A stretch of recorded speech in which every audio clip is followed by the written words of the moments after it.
السلام علیکم، welcome to my channel کہانی سنو۔ میں آپ کا خیر مقدم ہے۔ نئی ویڈیو اپڈیٹس کے لیے آپ میرے چینل کو سبسکرائب کریں اور بیل آئیکن کو آن کر دیں تاکہ ویڈیو کی نیو اپڈیٹس آپ کو وقت پر مل سکیں۔ کہانی بے درد پیا، ایپیسوڈ نمبر 5۔ صبح جب مصطفیٰ کی آنکھ کھلی تو نظر بے ساختہ ہی اس کونے کی جانب گئی جہاں اس نے کل رات ندا کو سونے کا حکم دیا تھا اور جہاں اس نے بغیر بستر اور سرہانے کے ماربل کے چمکتے فرش پر گھڑی بن کر رات گزاری تھی، لیکن اب تک وہاں نہیں تھی۔ وہ مصطفیٰ کے اٹھنے سے پہلے ہی اس سے روپوش ہو چکی تھی۔ رات کے تمام واقعات ذہن میں آتے ہی مصطفیٰ سر پکڑ کر بیٹھ گیا۔ اسے یقین نہیں آ رہا تھا کہ وہ کسی کے ساتھ اس قدر انسان سوز سلوک کر سکتا ہے، وہ بھی کسی لڑکی کے ساتھ۔ وہ ہر بار خود سے عہد کرتا کہ وہ اس لڑکی کو کچھ نہیں کہے گا، صرف اس کی ندا سے قطع تعلقی ہی اس کی سب سے بڑی سزا ہوگی، کیونکہ کسی بھی لڑکی کی اس سے زیادہ بد نصیبی کوئی نہیں ہو سکتی کہ اس کا شوہر اسے منہ نہ لگاتا ہو۔ لیکن ہر بار ندا اسے سامنے آنے پر وہ اپنے عہد کو بھولنے لگتا تھا۔ وہ اس قدر اس سب کا ذمہ دار خود اسی کو ذات کو گردانے لگتا تھا جس نے خود اپنی ذات کو اتنی مصیبت میں پھنسایا تھا۔ مصطفیٰ کو لگتا تھا کہ اس کے دماغ کی کوئی نس پھٹ جائے گی۔ اس کا بڑا بھائی اس کا بہترین دوست تھا، وہ بلا جھجک اپنی ہر بات اس سے شیئر کرتا تھا۔ اس کے باپ کی ڈیتھ کے بعد اس کے بچپن میں ہی ہو گئی تھی۔ اس کے بڑے بھائی نے اسے کبھی باپ کی کمی محسوس نہ ہونے دی تھی۔ اس کے بھائی نے ہی اس کی دلچسپی کو محسوس کرتے ہوئے اس کا رشتہ وردہ سے طے کروایا تھا، پر اب اس لڑکی کی وجہ سے اسے سب ختم ہوتا لگتا تھا۔ اس کی زندگی کی سب سے خوشیاں اس سے روٹتی جا رہی تھیں۔ وہ دونوں ہاتھوں سے سر تھام کر رہ گیا کیونکہ وہ عجیب دو راہے پر کھڑا تھا، کچھ سمجھ نہیں آ رہی تھی کہ وہ کیا کرے۔ موسم نے یکدم ہی رت بدل دی تھی۔ صبح سے جس قدر گرمی پڑ رہی تھی، شام ہوتے ہی یکدم کالی گھٹاؤں نے آسمان کو اپنے لپیٹ میں لے لیا تھا۔ شام وہ جس وقت گھر سے نکلی تھی تب صرف ٹھنڈی ٹھنڈی ہوا ہی چل رہی تھی، لیکن پھر یکدم ہی موسم نے کروٹ بدلی تھی اور دیکھتے ہی دیکھتے کالی گھٹاؤں نے آسمان کے گرد گھیرا ڈالا تھا اور اب چھاجو چھاج مینا برسنے لگا تھا۔ وہ پریشان سی اس وقت اکیڈمی کی سیڑھیوں کے سائڈ پر بنے شیڈ کے نیچے کھڑی تھی۔ صورتحال اس کی سمجھ سے باہر ہوتی جا رہی تھی۔ وہ جس کام کے لیے گھر سے نکلی تھی وہ بھی نہیں ہو پایا تھا اور اب موسم کے تیور مزید اسے ستا رہے تھے۔ وہ تو تھی ہی ازلی ڈرپوک، ذرا ذرا سی بات پر رو دینے والی، اور اب تو سچویشن بھی ایسی تھی، موسم کے باعث رات 8 بجے ہی ہر طرف ہو کا عالم ہونے لگا تھا۔ سڑک پر اکا دکا گاڑیاں ہی آ جا رہی تھیں۔ تیز بارش کے تھپیڑے اور بار بار کڑکتی بجلی اس کی جان نکال رہی تھیں۔ کچھ بعید نہ تھا کہ وہ پھوٹ پھوٹ کر رو دیتی جب اسے اپنے عقب سے ایک مانوس سی آواز سنائی دی، "ارے مس حجاب، آپ یہاں اس وقت؟ خیریت؟" آواز کے تعاقب میں حجاب نے ہوائیاں اڑے چہرے سے پیچھے مڑ کر اس کی طرف دیکھا۔ "آپ؟" اپنے سامنے بلیک پینٹ اور سرمئی شرٹ میں ملبوس احد کو دیکھ کر وہ محض ہی یہ بول پائی تھی، "جی مجھے کچھ کام تھا یہاں پر، آپ کیسے؟" احد بغور اس کا جائزہ لے رہا تھا۔ وہ کچھ بولے بغیر سر جھکائے کھڑی رہی۔ "چلیے آپ آئیں، میں آپ کو آپ کے گھر ڈراپ کر دوں۔" احد کی بات پر حجاب نے جھٹکے سے سر اٹھا کر حیرت سے اسے دیکھا۔ اس کی آنکھوں سے پینتی پینتی حیرانگی وہ بھی اچھے سے محسوس کر چکا تھا۔ "دیکھو حجاب، تم مجھ پر یقین کر سکتی ہو، یہاں اس وقت یوں اکیلے کھڑے رہنا سوائے حماقت کے کچھ نہیں۔ فی الحال تمہیں یہاں سے کوئی بھی سواری نہیں ملے گی، اس لیے بہتر یہی ہے کہ تم میرے ساتھ چلو، باقی جیسے تمہاری مرضی۔" اپنی اتنی لمبی بات کے اختتام پر بھی اسے ٹس سے مس نہ ہوتے دیکھ کر وہ سب کچھ اس پر چھوڑ کر آگے بڑھ گیا۔ حجاب شش و پنج میں مبتلا تھی کہ کیا اسے اس پر یقین کرنا چاہیے کہ نہیں۔ اس کے ساتھ اسے اپنی پہلی ملاقات یاد آتی تو وہ مزید کپکپا اٹھتی، مگر یہاں اکیلے میں کھڑے رہنا بھی نری ہی کام حماقت تھی۔ کیا کریں کیا نہ کریں، وہ اسی الجھن میں گرفتار تھی۔ اسے رہ رہ کر خود پر غصہ آ رہا تھا کہ اسے ایسے موسم میں گھر سے باہر نکلنا ہی نہیں چاہیے تھا۔ ابا کی دوائیاں پچھلے 2 دن سے ختم تھیں اور ان کی طبیعت پھر سے بکھرنے لگی تھی، اسی لیے وہ آج انتہائی مجبوری کے عالم میں گھر سے نکلی تھی، کیونکہ محض گھر پر بچوں کو ٹیوشن دینے سے گھر کے تمام اخراجات پورے نہیں ہو پا رہے تھے۔ احد نے ابھی گاڑی میں بیٹھ کر انجن میں چابی گھمائی ہی تھی کہ وہ جلدی سے ہوش کی دنیا میں آتے چلتے ہوئے گاڑی کے دروازے تک پہنچی، لیکن زبان سے اسے اپنے ساتھ لے جانے کی التجا کرنے کی ہمت وہ خود میں مفقود پاتی تھی۔ وہ وہیں دروازے کے پاس سر جھکائے کھڑی بری طرح سے اپنے ہاتھ مسل رہی تھی۔ احد نے اس کی طرف دیکھا تو ایک جاندار مسکراہٹ اس کے لبوں کو چھو گئی۔ وہ اس کی الجھن سمجھ سکتا تھا، وہ اس پر اعتبار کرنے سے ہچکچا رہی تھی۔ احد نے اس کے بولنے کا انتظار کیے بغیر ہاتھ بڑھا کر گاڑی کا دروازہ آن کیا اور اشارے سے اسے بیٹھنے کو کہا۔ حجاب ہچکچا کر اندر بیٹھ گئی۔ اس کا ایک ہاتھ دروازے کے ہینڈل پر تھا اور وہ بالکل دروازے کے ساتھ چپک کر بیٹھ گئی تھی، جیسے کسی بھی ناگہانی صورتحال کے تحت فوراً گاڑی کا دروازہ کھول کر باہر کود جائے گی۔ تمہیں کسی بھی صورت میں اس قدر خراب موسم میں گھر سے باہر نکلنا چاہیے تھا۔ احد نے موٹر گاڑی کو مین روڈ پر ڈالا۔ بارش کے تھپیڑے زور زور سے ونڈ اسکرین سے ٹکرا رہے تھے۔ وہ دراصل میں اس اکیڈمی کی پمفلٹ پر ضرورت برائے انگلش ٹیچر دیکھا تھا، اس لیے میں وہاں جاب کے لیے گئی تھی، پر وہاں تو بہت ہی امیدوار موجود تھے۔ وہاں بھی کام نہیں بنا اور اوپر سے یکدم ہی موسم اتنا خراب ہو گیا۔ حالانکہ جب میں گھر سے نکلی تھی تب تو صرف ہلکی ہلکی ہوا ہی چل رہی تھی۔ احد نے اسے ایڈریس پوچھ کر گاڑی اس کے گھر کے گلی کے نکڑ پر کھڑی کی تو حجاب نے اسے ممنون نظروں سے دیکھا۔ تھینک یو، وہ ہولے سے بولی۔ اس سے پہلے کہ وہ دروازہ کھول کر باہر نکلتی، احد نے اپنے پینٹ کی جیب سے ایک کارڈ نکال کر اس کی طرف بڑھایا۔ یہ میرا کارڈ ہے حجاب، جس اکیڈمی میں تم آج گئی تھی وہ میرے دوست کی بڑے بھائی کی اکیڈمی ہے۔ کچھ عرصہ پہلے میں بھی وہاں پڑھا چکا ہوں۔ یہ میرا کارڈ ہے، اسے حدید بھائی اکیڈمی کے آنر کو دکھا دینا۔ مزید میں خود ان سے بات کر لوں گا، تمہیں یہ جاب مل جائے گی۔ حجاب منہ کھولے حیرت سے اس شخص کو دیکھ رہی تھی۔ اس دن کے بعد سے شاہان نے ہادیہ کے لیے مزید مشکلات بڑھانا شروع کر دی تھی۔ پہلے تو وہ بس کلاس روم میں ہی اسے تنگ کرتا تھا، پر اب وہ ہر طرح کے لحاظ بالائے طاق رکھے آتے جاتے اس پر جملے کستا۔ بلیک بیوٹی، ایلا بیلا، ایسے بہت سے خطاب تھے جس سے وہ وقتاً فوقتاً ہادیہ کو نوازتا رہتا تھا۔ ہادیہ اس سے ناک تک عاجز آ چکی تھی۔ وہ اندر ہی اندر کڑتی رہتی، مگر وہ سب کچھ صبر سے برداشت کر رہی تھی۔ اس روز بھی وہ ابھی یونیورسٹی میں داخل ہی ہوئی تھی کہ پارکنگ میں کھڑے شاہان نے اسے دیکھتے ہی اپنے گروپ کے لڑکوں کے ہاتھ پر ہاتھ مار کر اس پر جملے کسنے شروع کر دیے۔ یار واٹ اے بلیک بیوٹی، جیسی صورت ویسی رنگت اور نہلے پہ دہلا ڈریسنگ بھی ویسی ہی۔ اس کے ساتھ ہی وہاں کہو کا ایک فوارہ پھوٹا تھا۔ ہادیہ نم آنکھوں سے سمیت تیز تیز قدم اٹھاتی وہاں سے آگے بڑھی تھی۔ دل کو ہر طرح سے سمجھا لینے کے باوجود بھی دل میں ایک آگ لگی ہوئی تھی کہ وہ ہوتا کون ہے یوں سرے عام اس کی تذلیل کرنے والا۔ وہ جب کلاس میں داخل ہوئی تو پہلی نظر ہی شاہان پر پڑی۔ صبح سے اندر لگی آگ ایک بار پھر سے بھڑک اٹھی تھی۔ آج میں آپ کو کوئی لیکچر نہیں دوں گی، آج میں آپ سے کچھ باتیں کلیئر کروں گی۔ اس کے دماغ میں اس وقت ایک جوار بھاٹا پھٹ رہا تھا، انگ انگ میں جیسے شرارے دوڑ رہے تھے۔ بہت کچھ سوچتے ہوئے اور ایک نتیجے پر پہنچی تھی اور اسی لیے وہ اس وقت کلاس سے مخاطب تھی۔ سب لوگ پوری طرح سے اس کی طرف متوجہ ہوئے، یہاں تک کہ شاہان بھی اپنی سرگرمیاں ترک کیے اس کی طرف متوجہ تھا۔ اس کلاس میں 3 طرح کے لوگ موجود ہیں۔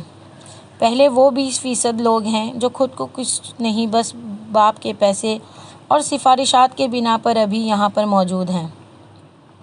نمبر 2 وہ 30% اسٹوڈنٹس ہیں جو کہ اسکالرشپ پر یہاں آئے ہیں، اور نمبر 3 پر وہ اسٹوڈنٹ ہیں جن کو یہاں تک پہنچنے کے لیے اکثر و بیشتر اپنے گھر کا قیمتی سامان تک بھی بیچنا پڑا، تب کہیں جا کر وہ اس یونیورسٹی کی فیس ادا کرنے میں کامیاب ہو پائے۔ کیوں، ایسا ہی ہے نا کلاس؟ بات کے دوران رک کر اس نے کلاس کی رائے جانی۔ یہ تو ہو گیا میری بات کا ایک پہلو، اب آتے ہیں اس کے دوسرے پہلو کی طرف۔ اس کلاس میں یقینی طور پر لڑکیوں کی تعداد لڑکوں سے زیادہ ہے، اور ان میں سے بھی بیشتر وہ لڑکیاں ہیں جنہیں اپنے گھر والوں سے کئی دنوں کی منتیں اور واسطوں کے بعد کہیں جا کر یہاں اس یونیورسٹی میں پڑھنے کی اجازت ملی ہے۔ کیونکہ ہمارے یہاں ایک نظریہ یہ ہے بنا ہوا ہے کہ جتنا پڑھانا ہے بیٹے کو پڑھائے، اس پر پیسے لگاؤ، اس پر انواسیت کرو، کیونکہ اس نے بڑھاپے کا سہارا بننا ہوتا ہے۔ وہ الگ بات ہے کہ انہیں بیٹوں میں سے 50% بیٹے بڑھاپے میں ماں باپ کو پوچھتے تک نہیں، اور یہ کہ بیٹی کو پڑھا کر ملے گا کیا، اس نے پرائے گھر چلے جانا ہے، پھر اس پر اتنا خرچ کرنے کا کیا فائدہ۔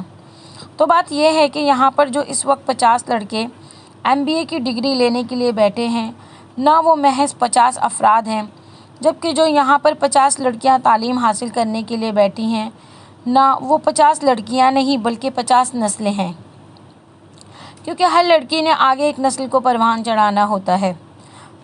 پڑھی لکھی ماں اپنے بچوں کی جو تربیت کر سکتی ہے، اس کا اس دنیا میں کوئی نعم البدل نہیں۔ پر بات یہ ہے کہ پچھلے کچھ دنوں سے کلاس میں موجود کچھ شریر پسند اور بگڑے ہوئے رئیس زادوں کے بعض زیادہ تر تو لیکچرز ہوئے ہی نہیں، اور اگر ہوئے بھی ہیں تو آدھے ادھورے۔ تو اب میرا موقف یہ ہے کہ میرا تو کچھ نہیں جا رہا، میں نے تو ایک دن کا جو اور جتنا لیکچر سوچا تھا اتنا ہی دینا ہی ہے۔ اب آپ لوگ وہ لیکچر لیتے ہو یا نہیں، یہ مکمل طور پر آپ کا سر درد ہے۔ میں نے اگلے دن اگلا ہی لیکچر دینا ہے۔ میں یہاں پر اپنی سیلری حلال کرنے کے لیے آپ لوگوں کو لیکچر دینے آتی ہوں، پر اگر آپ لوگ مجھے بغیر محنت کے فری میں سیلری دلوانا چاہتے ہیں تو بھی کوئی مسئلہ نہیں۔ وہ کندھے اچکا کر مسکرا کر بولی۔ سیمسٹر کے اختتام پر فل کورس سے جب پیپر آئے گا تب برائے مہربانی کوئی سر پکڑ کر اس وقت کو نہ کوسے کہ کاش تب تک ہوش کے ناخن لے لیے ہوتے، کیونکہ تب وقت گزر چکا ہوگا۔ کیونکہ اس کلاس میں موجود 20% اپنے باپ کے پیسوں پر عیش کرنے والوں کو یہاں پر بھی کوئی فرق نہیں پڑے گا، کیونکہ باپ کا پیسہ ان کی ڈگریاں کلیئر کروانے کے لیے کافی ہوگا، جبکہ واٹ تو کلاس میں موجود 80% اسٹوڈنٹس کی لگ جائے گی، جو اپنی آنکھوں میں کئی طرح کے خواب سجا کر یہاں تک آئے تھے، لیکن بغیر ابھی بھی کچھ نہیں بگڑا۔ جو گزر گیا اس پر مٹی ڈالیں۔ اگر آگے آپ لوگ اب بھی ہر مصلحت کے بالائے طاق رکھے اپنی پڑھائی کے ساتھ سنجیدہ ہو جاتے ہیں تو انشاءاللہ کامیابی آپ کا مقدر ضرور بنے گی، کیونکہ ہمارا ایک منٹ ایک لمحہ قیمتی ہے۔ بڑا آسان ہے اپنے قیمتی وقت کو یوں ضائع کرنا، پر اسے صحیح طریقے سے استعمال کرنا ہر انسان کے لیے ایک چیلنج ہوتا ہے، اور ہمیشہ کامیاب وہی ہوتے ہیں جو زندگی میں چیلنج کو قبول کرتے ہیں۔ زندگی میں ہمیشہ بوجھ اتنا ہی اٹھانا چاہیے جتنی آپ میں سکت ہو۔ اگر آگے بڑھنا ہے تو غیر ضروری بوجھ کو رشتوں کو خود سے کاٹ کر پھینک دیں۔ جو رشتہ یا جو دوستی آپ کو کسی متعارف کروائے ہوئے شرم محسوس کرے، وہ رشتہ اچھا ہی ہے نہیں رہے، یا جو رشتہ آپ کے لیے باعث نقصان ہو، اسے خود سے الگ کر دیں، تبھی آپ کا کامیاب ہو سکتے ہیں۔ شاہان غصے سے لال انگارہ آنکھیں لیے دونوں ہاتھوں کی مٹھیوں کو زور سے میچے غصے سے ہادیہ کو دیکھ رہا تھا، جو کہ انڈائریکٹ اس کی ذات پر حملے کر رہی تھی۔ اس کی کلاس فیلو کے ساتھ دوستی کو غیر ضروری اور باعث شرمندگی کہہ رہی تھی۔ فزکس میں میزائل کے بارے میں آپ نے پڑھا ہوگا، تو میزائل اوپر کی طرف جب اڑنا شروع ہوتا ہے نہ تو یہ اپنے غیر ضروری شیلز کو نیچے پھینک دیتا ہے تاکہ ہلکا ہو سکے اور اونچی اڑان بھر سکے۔ بالکل اسی طرح اگر آپ اپنے خوابوں کے ساتھ اونچی اڑان بھرنا چاہتے ہیں تو آپ کو اپنے اوپر سے غیر ضروری ذمہ داریوں اور غیر ضروری رشتوں کو بوجھ کو اتارنا ہوگا، ورنہ کہیں ایسا نہ ہو کہ آپ لوگ مروت میں ہی مارے جائیں۔ اپنی بات مکمل کرتی وہ کب کی جا چکی تھی، پر جانے انجانے میں ہی صحیح وہ شاہان کو کسی انتہائی قدم کے لیے اکسا چکی تھی۔ امی میں کیا کروں امی، مجھے کچھ سمجھ نہیں آ رہا۔ مرتضیٰ اس بار بہت غصے میں ہے، مجھے ڈر ہے کہ کہیں اس بار وہ خاندان والوں کے دباؤ میں آ کر کوئی انتہائی فیصلہ نہ کر لے، ورنہ میں مر جاؤں گی۔ امی اگر خدا نے مجھے ابھی تک اولاد نہیں دی تو کیا اس میں میرا قصور ہے؟ وہ تیار ہو کر کمرے سے نکلا ہی تھا جب اسے امی کے کمرے سے بڑی آپا کی ہچکیوں سے روتے ہوئے آواز آئی۔ اس کے ماتھے پر واضح شکنوں کا جال بنا تھا، قدم خود بخود اس کے کمرے کی جانب اٹھنے لگے تھے۔ صبر کر میری بچی، صبر، انشاءاللہ سب ٹھیک ہو جائے گا۔ شاہدہ بیگم نے اس کی پیٹھ سہلاتے اسے دلاسا دیا۔ کیا ہوا ہے آپا، آپ کب آئیں؟ دروازے کے بیچوں بیچ کھڑا وہ الجھن سے دریافت کر رہا تھا۔ مصطفیٰ میرے بھائی، نجمہ تیر کی تیزی سے اس کی طرف لپکی اور اس کے گلے لگ کر ہچکیوں سے رو دی۔ بس آپا، ہوا کیا ہے یہ تو بتا دیں۔ وہ انہیں سنبھالتا ہوا صوفے تک لایا اور صوفے پر بیٹھا کر انہیں پانی پلانے لگا۔ مصطفیٰ، وہ دراصل بزنس میں مرتضیٰ کا کافی نقصان ہو گیا ہے، جس کی وجہ سے وہ کافی چڑچڑے ہو گئے ہیں۔ آگے کوئی بھی پروجیکٹ شروع کرنے کے لیے ان کے پاس سرمایہ نہیں ہے۔ مزید اس پر خاندان والوں کا اولاد کی خاطر ان پر دوسری شادی کا دباؤ، اور اوپر سے وردہ بھی اس بار تم سے بہت ناراض ہے، ورنہ اس کی سپورٹ ہی پوری فیملی میں میرے لیے کافی ہوتی ہے۔ لیکن اس بار تمہاری شادی کی وجہ سے وہ بھی تم سے بہت منتظر ہو گئی ہے۔ پانی کا گلاس ختم کر کے وہ چہرہ صاف کرتی بتا رہی تھی۔ آپ بالکل بھی فکر مت کریں آپا، ابھی آپ کا بھائی زندہ ہے، اس لیے آپ کو فکر کرنے کی کوئی ضرورت نہیں۔ میں مرتضیٰ بھائی کی جتنی ہو سکے فائنینشلی ہیلپ کروں گا، اور اس کے علاوہ وردہ سے بھی بات کروں گا اور اسے منا لوں گا۔ بہرحال اس شادی کی میری نظر میں کوئی اہمیت نہیں۔ وہ ابھی بات کر ہی رہا تھا کہ جب نیدا چائے کی ٹرے گھسیٹتی ہوئی اندر داخل ہوئی۔ اسے اندر آتا دیکھ ہی نجمہ پر ایک جنون سوار ہو گیا اور وہ سب کچھ بالائے طاق رکھے اس پر جھپٹ پڑی۔ یہ منحوس عورت، سارے حالات کی ذمہ دار یہ ہے۔ نجمہ اس کے چہرے پر تھپڑوں کی بوچھار کے بعد اب اسے بالوں سے پکڑے جھٹکے دے رہی تھی۔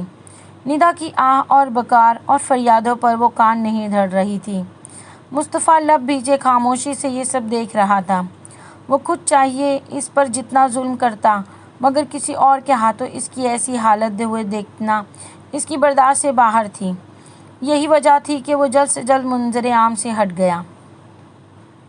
ہادیہ نے یونیورسٹی کے گیٹ سے باہر نکلتے ہی کسی سواری کی تلاش ادھر ادھر نظریں گھمائیں، لیکن اسے فی الحال کہیں کوئی سواری وغیرہ نظر نہ آئی۔ اس نے رک کر سواری کا انتظار کرنے کی بجائے آہستہ آہستہ آگے بڑھنا شروع کر دیا کہ جہاں کہیں کوئی رکشہ وغیرہ نظر آیا وہیں سے رکشہ لے لے گی۔ ابھی وہ یونیورسٹی سے نکل مین روڈ پر تھوڑا ہی آگے آئی تھی کہ اس کا فون بجنے لگا۔ اس نے ہینڈ بیگ کے بیرونی زپ سے موبائل فون نکال کر دیکھا تو کال اس کی دوست کی تھی۔ اس نے کال کٹ کر دی کیونکہ وہ یوں راستے میں کسی کی بھی کال اٹینڈ نہیں کرتی تھی۔ ارادہ گھر جا کر فرصت سے اس سے بات کرنے کا تھا۔ ابھی اس نے فون کاٹا ہی تھا کہ 2-3 موٹر سائیکل سوار زن اس کے قریب آئے اور بائک کی ریس پر ریس دیتے ہوئے اس کے گرد دائرے میں موٹر سائیکل گھمانے لگے۔ ہادیہ ٹھٹک کر رکی تھی۔ ہاتھ میں موجود موبائل پر گرفت مزید مضبوط ہوئی تھی۔ وہ حق وقت سے صورتحال سمجھنے کی کوشش کر رہی تھی۔ ارے رانی، کہاں جا رہی ہو؟ آؤ ہمارے ساتھ، آ جاؤ، ہم چھوڑ دیتے ہیں۔ ایک موٹر سائیکل سوار نے اس کے قریب موٹر سائیکل کرتے ہوئے اس کی گال کو چھوا۔ ہادیہ تڑپ کر پیچھے کو ہٹی۔ یوں یکدم پیچھے ہٹنے سے پیچھے موجود بائک کا ہینڈل اس کی کمر پر لگا تھا۔ درد کی ایک لہر پورے جسم میں سرایت کر گئی تھی۔ اس نے اپنی سسکتی روکتے نم آنکھوں سے جھٹکے سے مڑ کر پیچھے دیکھا۔ جھٹکا لگنے سے اس کے سر سے دوپٹہ کھسک چکا تھا۔ بے بسی کا احساس شدید تھا۔ اس کا دل چاہ رہا تھا کہ کاش اس وقت زمین پھٹے اور وہ اس میں سما جائے۔ یکدم ایک موٹر سائیکل سوار اس کے قریب آیا اور جیب سے چاقو نکال لیا۔ اس سے پہلے کہ ہادیہ کچھ سمجھ پاتی، اس نے ہادیہ کے دائیں کندھے کے پاس موجود ہینڈ بیگ پر کٹ لگایا۔ اس سے پہلے کہ ہینڈ بیگ زمین میں بوس ہوتا، دوسرے لڑکے نے پھرتی سے اسے اچکا اور تینوں کہکہے لگاتے اس پر فکرے کستے زن سے آگے بڑھ گئے۔ ہادیہ کے اعصاب مفلوج ہو رہے تھے۔ آنکھوں کے سامنے اندھیرا چھا رہا تھا۔ کچھ سمجھ نہیں آ رہا تھا کہ ابھی کچھ دیر پہلے اس کے ساتھ ہوا کیا ہے۔ میرا بیگ! اعصاب بیدار ہوتے ہی جو پہلا خیال اسے آیا تھا وہ یہی تھا۔ آج ہی تو اس کی سیلری ملی تھی اور کتنے ہی کام اس نے اپنی سیلری کے پینڈنگ رکھے تھے۔ بجلی، گیس بلز، ارحمہ اور احمد کی فیس، ابا کی دوائیاں، گھر کا راشن، غرض کہ سارا گھر ہی اس کے سہارے چلتا تھا، اور امی تو پچھلے 1 ہفتے سے اس سے تنخواہ کے متعلق پوچھ رہی تھی۔ اب کیا ہوگا؟ اسے آگے ایک بڑا سا سوالیہ نشان تھا۔ پورا مہینہ کیسے گزرے گا؟ وہ امی کو کیا جواب دے گی؟ اسے لگ رہا تھا جیسے وہ ابھی گر جائے گی۔ جانے کتنا وقت گزرا تھا، وہ ابھی تک ایک ہی پوزیشن میں کھڑی تھی۔ اعصاب مفلوج ہو رہے تھے۔ تبھی ایک ریڈ اسپورٹ کار اس کے قریب آ کر رکی۔ ہادیہ نے خالی خالی نظروں سے کار کی سمت دیکھا۔ کار کا دروازہ کھول کر بلیک ڈریس اور ریڈ سلیولیس شرٹ پہنے، بالوں کو دونوں ہاتھوں سے پیچھے سیٹ کرتا شاہان اترا تھا۔ وہ مسکرا کر اس کی طرف بڑھا تھا۔ اس کی چال میں واضح فتح کا نشان تھا۔ اس کے انگ انگ سے سرور ٹپک رہا تھا، جسے اسے ہادیہ کی یہ حالت بہت لطف دے رہی ہو۔ ارے کیا ہوا مس ہادیہ، آپ یہاں کیا کر رہی ہیں؟ چلیں کوئی بات نہیں، آئے میں آپ کو ڈراپ کر دیتا ہوں۔ چمکتی آنکھوں سے اسے دیکھتا وہ اس کے زخموں پر نمک چھڑک رہا تھا۔ اوہ ہو مس ہادیہ، آپ کو تو لگتا ہے کوئی گہرا صدمہ ہی لگ گیا ہے۔ ہادیہ کی طرف سے جواب نہ پا کر وہ خود سے مخاطب ہوا۔ شاہان؟ اس سے پہلے کہ شاہان کچھ مزید بولتا، ہادیہ اسے خالی خالی نظروں سے دیکھتے ہوئے کہنے لگی، ضروری نہیں کہ اگر ہمارے اندر خاموشیوں اور سناٹوں کا راج ہو اور اداسیاں اور تنہائیاں ہماری ہمسفر ہوں تو ہم دوسروں کو بھی اسی سے روشناس کروا دیں۔ بعد اوقات کسی کے ہونٹوں پر مسکراہٹ کے پھول کھلانا، کسی کے لیے کوئی اچھا کام کرنا یا کسی کی خوشی کے لیے کچھ کرنا بھی سکون قلب کا باعث بنتا ہے۔ نم آنکھوں سے اسے دیکھتی وہ سادہ سے لفظوں میں بھی اسے بہت کچھ باور کروا گئی تھی۔ ہمیشہ کی طرح اپنی بات کہہ کر وہ رکی نہیں تھی، بلکہ اپنی تمام ترہمتیں مجتمع کرتی آگے بڑھ گئی تھی، اور پیچھے شاہان بالکل گمسم کھڑا رہ گیا تھا۔ وہ کیسے منٹوں میں پوری اس کی ذات کا تجزیہ کر گئی تھی، وہ کیسے اسے اتنی گہرائی سے جان گئی تھی۔ اس کی نم اور ویران آنکھوں میں آج شاہان کو اپنا آپ نظر آیا تھا۔ بار بار اس کی ویران آنکھیں اس کی تخلیل کر رہی تھیں، پردے آ کر اسے مضطرب کیے جا رہی تھی۔ اسے اب رہ رہ کر خود پر غصہ آ رہا تھا کہ کیا ضرورت تھی اسے اتنا گھٹیا کام کرنے کی۔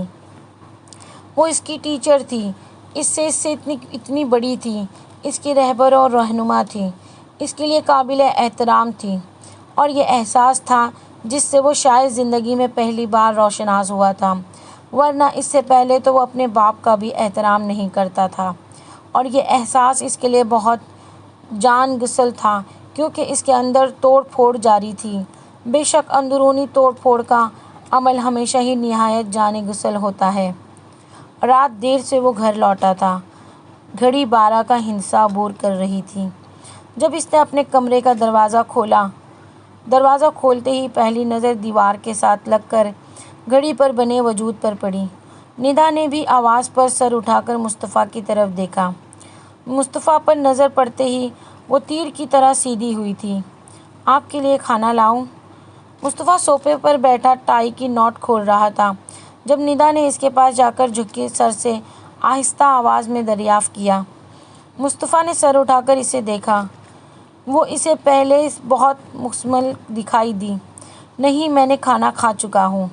جی اچھا۔ مصطفیٰ کے جواب دے دینے پر بھی وہ وہیں ہاتھ باندھے سر جھکائی کھڑی رہی تھی، جیسے اس کی زیر خرید غلام ہو۔ مصطفیٰ کو ٹوٹ کر اس پر رحم آیا، لیکن وہ کر بھی کیا سکتا تھا؟ مزید اس کی طرفداری کر کے وہ سارے خاندان کی مخالفت مول نہیں لے سکتا تھا۔ پہلے ہی وہ اس کی وجہ سے کرائسس میں تھا۔ وردہ سے اس کی آج بھی بات نہیں ہو پائی تھی۔ وہ اس سے اس قدر ناراض تھی۔ وہ جانتا تھا کہ اگر وہ وردہ سے بات کرتا تو ضرور اسے قائل کر لیتا، لیکن ساری بات یہ تھی کہ اس سے بات کرنے کو ہی تیار نہ تھی۔ تم جا کر سو جاؤ، مجھے کچھ چاہیے ہوگا تو میں تمہیں بتا دوں گا۔ وہ اپنی سوچوں کو جھٹکتے اسے کہہ کر واش روم میں گھس گیا۔ واش روم میں اس کی ضرورت کا ہر سامان موجود تھا، اس کا نائٹ ڈریس، اس کے دوسرے جوتے وغیرہ۔ اسے دل سے ندا کے سگڑاپے کا قائل ہونا پڑا۔ چینج کر کے جب وہ کمرے میں واپس آیا تو وہ اپنے مخصوص کونے میں بغیر بستر کے سیکڑی سمیٹی لیٹی تھی۔ سنو، اس نے بیڈ پر بیٹھتے ہوئے اسے پکارا۔ دیکھو اگر کبرڈ میں کوئی بستر وغیرہ ہے تو وہ لے لو۔ اپنی بات کہہ کر وہ اس کی آنکھوں سے پینتی حیرانگی سے نظریں چراتا لیمپ آف کر کے لیٹ گیا۔